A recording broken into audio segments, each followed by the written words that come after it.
Now you're watching New Eden TV.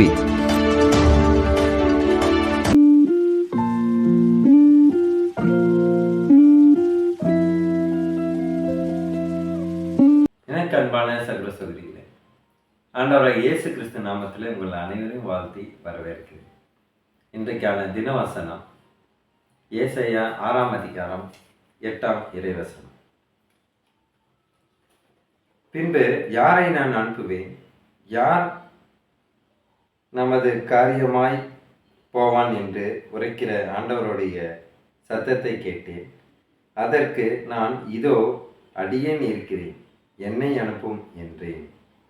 ஹல்லேலூயா. கர்த்தருக்கு மகிமை உண்டாதாக. இன்றைக்கு ஆண்டவர் அனைவரையும் பயன்படுத்துகிறார்.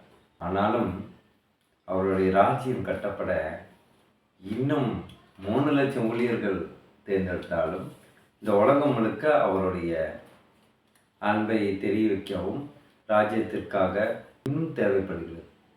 எப்படி 2 லட்சம் 3 லட்சம் ஊழியர்கள் வந்தாலும் இந்த உலகம் முழுக்க கடவுளை பற்றி சொல்றதுக்கு இன்னும் ஆள் தேவை.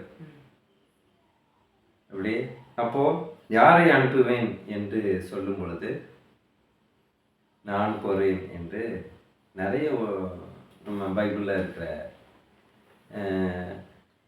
முன்மாதிரிகள் இருக்கிறாங்க. மோசே, ஆபிரகாம், அப்புறம் ஈசாக்கு, அதுக்கு அடுத்தது யார்? எரேமியா. எப்படி சொல்லிக்கொண்டே போகலாம். எல்லோரையும் ஆண்டவர் நான் உன்னுடனே கூட இருக்கிறேன், உன்னை வழி நடத்துகிறேன். இன்றைக்கு நாம் எதையோ குறித்து நாம் கவலைப்படலாம். அதாவது நம்ம எத்தனை வாட்டி புலம்புனாலுமே, எத்தனை வாட்டி கஷ்டம் வருதுன்னு நம்ம ஆண்டவர்கிட்ட கேட்கும் போதெல்லாம் ஒரே பதிலை தான் நம்ம சொல்லிக்கிறார், நான் உன்னுடனே கூட இருக்கிறேன். நம்ம என்ன பண்ணுவோம்? புலம்புவோம். ஆண்டவரே கடன் பிரச்சனை இருக்கிறது, நான் என்ன பண்ணுறது ஆண்டவரே? அப்பயும் அவரை என்ன சொல்றாரு? நான் உன்னுடைய கூட தான் இருக்கேன். ஆண்டவரே என்னுடைய மகன் சரியாக எங்களுக்கு கீழ்ப்படிவதில்லை, நான் என்ன செய்வது ஆண்டவரே அப்படின்னா, நான் உன்னுடனே கூட இருக்கிறேன். அப்போ எத்தனை பிரச்சனைகள் வந்தாலும், கடற்போல பிரச்சனைகள் வந்தாலும் ஆண்டவர் சொல்லும் ஒரே பதில் இதுதான், நான் உன்னுடனே கூட இருக்கிறேன். எனக்கு பிரியமானவர்களே, இன்றைக்கு ஆண்டவர் உங்களை பார்த்து சொல்கிறார், அவர் எப்பொழுதும் உங்களோடு இருக்கிறார். இதை நாம் விசுவாசிக்கும் பொழுது மிகுந்த சந்தோஷம் அடைவோம். ஏனென்றால் எப்போது ஏன்னா மனிதர்களுடைய பேச்சு ஒவ்வொரு நாள், மாதத்துக்கு ஒரு நாள் பேச்சுகள் மாறுபடும். மனிதர்களுடைய வாக்குறுதிகள் தண்ணியில் எழுதலாம். அப்போ தண்ணியில் எழுதுனா என்ன ஆகும்? அழிஞ்சு போயிடும். ஆனால் ஆண்டவருடைய வாக்குறுதிகளோ நித்திய ஜீவன் வரைக்கும் அதை இட்டு செல்லும். இதற்காக தான் அடுத்த வசனமாக நாம் மோசே மூலியமாக சில விஷயங்களை நாம் கற்றுக்கொள்ளலாம். இது ஏசாயாவுக்கு சொன்ன ஒரு பதில். இது மாதிரி மோசைக்கு என்ன சொன்னார், அவர் என்ன தைரியப்படுத்தினார் அப்படின்னு பார்க்கறதுக்கு யாத்திராகமம்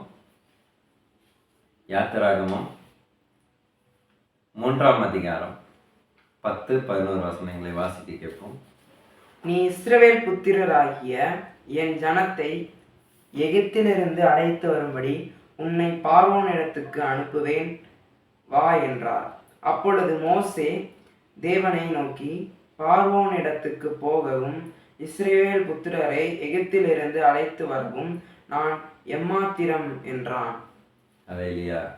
அப்போ இங்க பாருங்க, மோசே பார்வோன் கிட்ட போய் இஸ்ரேல் மக்களை காப்பாற்றணும் அப்படின்னு மோசேவை போக சொன்னா, மோசே என்ன சொல்றாரு?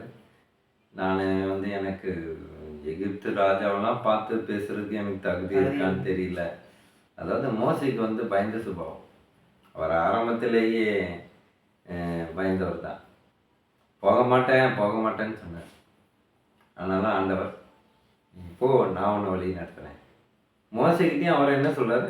நான் உன்னோட கூட. 12ஆம் வசனம் வாசிங்க. அதற்கு அவர், நான் உன்னோடு கூட இருப்பேன், நீ ஜனத்தை எகிப்திலிருந்து அழைத்து வந்த பின் நீங்கள் இந்த மலையில் தேவனுக்கு ஆராதனை செய்வீர்கள், நான் உன்னை அனுப்பினேன் என்பதற்கு இதுவே அடையாளம் என்றார். ஆமென். நான் உன் கூட இருக்கேன், நான் உனக்கு அனுப்புவேன். பாருங்க, நான் ஒன்று அனுப்புவேன், நீ ஏன் பயப்படுற? என் சமூகம் உனக்கு முன்பதாக செல்லும் என்று ஆண்டவர் சொல்லுகிறார் மோசேக்கு. அப்போ மோசேக்கு எப்படிப்பட்ட ஒரு தைரியத்தை கொடுத்தார்.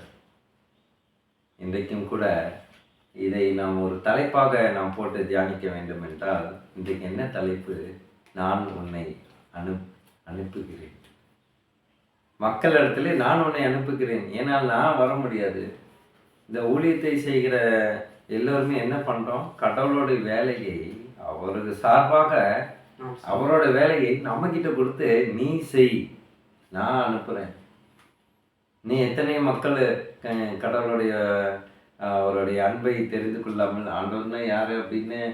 ஆனால் இப்போது சிறிது வருட காலமாக எழுப்புதல் ஆரம்பித்து விட்டது. யாரை கேட்டாலும் இயேசு தெரியாத ஒரு குழந்தையும் இல்லை, ஒரு சகோதரனும் இல்லை, ஒரு சகோதரனும் இல்லை. எல்லாருக்கும் இயேசுவை பற்றி தெரியும். ரொம்ப ஒரு கேட்டாலும் ஏதாவது ஒரு மலை பிரதேசம், இந்த மாதிரி மலைவாழ் மக்கள், இவர்களுக்கு தான் அது தெரியாமல் வந்திருக்கும். இப்போ அவர்களும் நல்லா துதிக்கிறாங்க. ஏன்னா மணிப்பூர் ஊர்லெலாம் பெரிய ஒரு கொடுமையெல்லாம் நடந்துச்சு. ஆனாலும் அவங்க தளர்ந்து போகாமல் அப்படி வெளியே வெட்ட வெளிச்சத்தில் மலைப்பகுதியில் ஓரமாக மரங்கள்லாம் இருக்குது. ஏன்னா எங்கேயும் இல்லை, வீடெல்லாம் எல்லாத்தையும் தகர்த்துட்டாங்க, சபையை உடைச்சிட்டாங்க. அப்படி இருக்கும்போது அந்த இடத்துல அவங்க கடவுளோட மேலே விசுவாசம் வந்தாங்க. ஒருவேளை நமக்கு அந்த மாதிரி ஒரு சூழ்நிலை வந்தால் எப்படி இருக்கிறது கூட நமக்கு இடம் இல்லாமல் போனால் நம்ம ஆண்டவரை தூக்கி போகணும். இதை தான் சாத்தான் முன்வைக்கிறான் யோபுவை பார்த்து. ஆண்டவரே, நீங்கள் எல்லாத்தையும் கொடுக்கறதுனால தான் யோபு உங்களை துதிக்கிறான், உங்களை ஆர்ப்பரிக்கிறான். நீங்கள் அவனுக்கு எது கொடுக்காம மாட்டுங்களேன், உங்களை தூஷித்துட்டு அவன் திரும்பி பார்க்க உங்க பக்கமே இதுக்கு தலைச்சு படுக்க மாட்டான் அப்படின்னு சாத்தான் ஆண்டவர்கிட்ட சவால் வரும். அதனால தான் ஆண்டவர் சொல்றாரு, மகனே, நீ எனக்கு கீழ்ப்படிந்து பழி சொல்லும் ஆட்களுக்கு நான் பதில் கொடுக்கத்தக்கதாக ஒன்று செயல்கள் இருக்கட்டும். அடுத்த வசனமாக நாம் எரேமியா, இப்போ மோசை பற்றி பார்த்தோம். மோசைக்கு ஆண்டவர் எப்படியாக சப்போர்ட் ஒரு ஆதரவு கொடுத்து எந்த சூழலில் அனுப்பினாலும் கடவுள் கூடவே இருக்கிறாருன்னு வெளிப்படுத்தினார் தன்னை. எரேமியாவுக்கு எப்படி சொல்லியிருக்காரு பார்ப்போம். எரேமியா 1ஆம் அதிகாரம் 8ஆம் வசனத்தை வாசிக்க கேட்போம். நீ அவர்களுக்கு பயப்பட வேண்டாம், உன்னை காக்கும்படிக்கு நான் உன்னுடனே இருக்கிறேன் என்று கர்த்தர் சொல்லி. ஆமென், ஆமென். நீ அவர்களுக்கு பயப்பட வேண்டாம், உன்னை காக்கும்படிக்கு நான் உன்னுடனே இருக்கிறேன். மகனே, உன்னை காக்கிறதுக்கு நான் இருக்கேன். உன் மேலே யார் ஒரு சுண்டு உரல் கூட நான் பட விட மாட்டேன். நீ ஏன் பயப்படுற அப்படின்னு உறுதியாக ஆறுதல் கூறுறதுன்னா அது ஆண்டவர் தான் கூறும். வேற யாராலையும் அந்த உறுதியை இது பண்ண முடியாது. நானும் கூட என் வாழ்க்கையில் எத்தனை முறை பெரிய பெரிய ஆபத்துகளில் இருந்தெல்லாம் மீண்டு வந்தேன். ஒரு நாள் நான் ரோட்டில் இப்படி வரேன், இமை பொழுதுல இப்படி லாரி போகுது. அந்த இடத்துல ஆண்டவர் இருக்கிறார். அதனால் தான் எனக்கு அன்பான சகோதர சகோதரிகளே, நீங்கள் எங்கே சென்றாலும் எந்த செயலை செய்தாலும் முதல்ல ஆண்டவர் இடத்துல ஒரு ஜெபித்து விட்டு, எப்படி எப்பேற்பட்ட வேலையாக இருந்தாலும் சரி, நீங்கள் அன்பு சகோதரர்கள் வண்டியில் போகிறதா இருந்தாலும் சரி, அது பைக்கோ காரோ எதுவாக இருந்தாலும் அங்கு ஒரு சிறித ஆண்டவர் இடத்துல ஜெப விண்ணப்பத்தை வைத்து விட்டு நீங்கள் வெளியே செல்வதும் வந்த பிறகு நன்றி சொல்வதும் மிகவும் முக்கியம். ஏன்னா நம்ம அவசரத்தில் சில நேரத்தில் போனால் ஏதாவது ஒரு அந்த நேரத்தில் ஆபத்து வந்துடும். ஆனாலும் தன்னுடைய தூதர்கள் கட்டளை எடுக்கிறார். 91ஆம் சங்கீதத்தில் சொன்னது போல, வலதுபுறம் 1000 பேரும் இடதுபுறம் 16 பேர் விழுந்தாலும் அது மணி அணுகாது. உன் கண்களால் மாத்திரம் நீ பார்த்து துன்மார்க்கருக்கு வரும் பலனை காண்பாய். அதை தான் இப்போது இங்கே எரேமியா கூறுவதும் அதே சம்பந்தமாகத்தான். அதில் 9ஆம் வசனத்தை வாசிப்போம். கர்த்தர் தமது கரத்தை நீட்டி என் வாயை தொட்டு, இதோ என் வார்த்தைகளை உன் வாயிலே வைக்கிறேன். ஆமென், ஹல்லேலூயா, ஹல்லேலூயா. ஸ்தோத்திரம் கர்த்தாவே, துதிக்கிறோம்.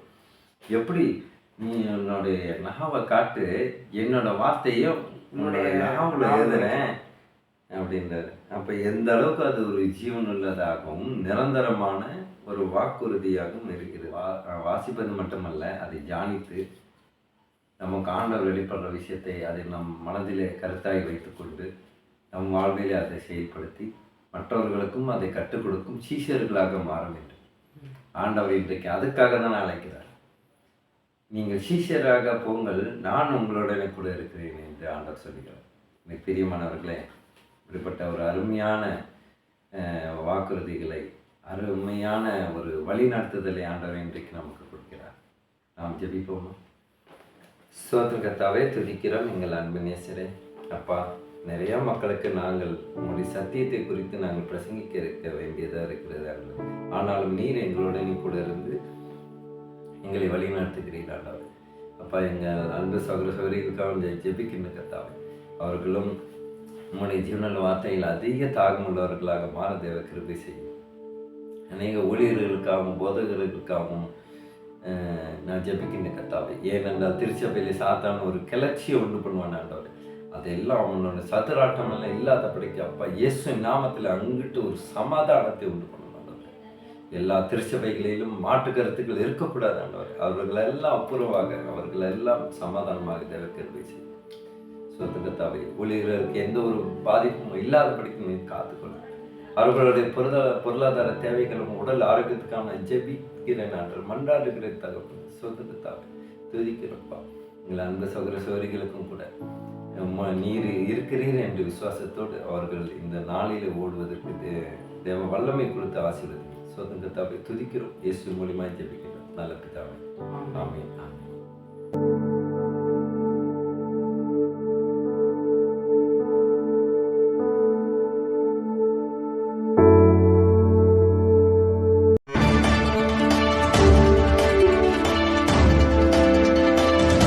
Now you're watching New Eden TV.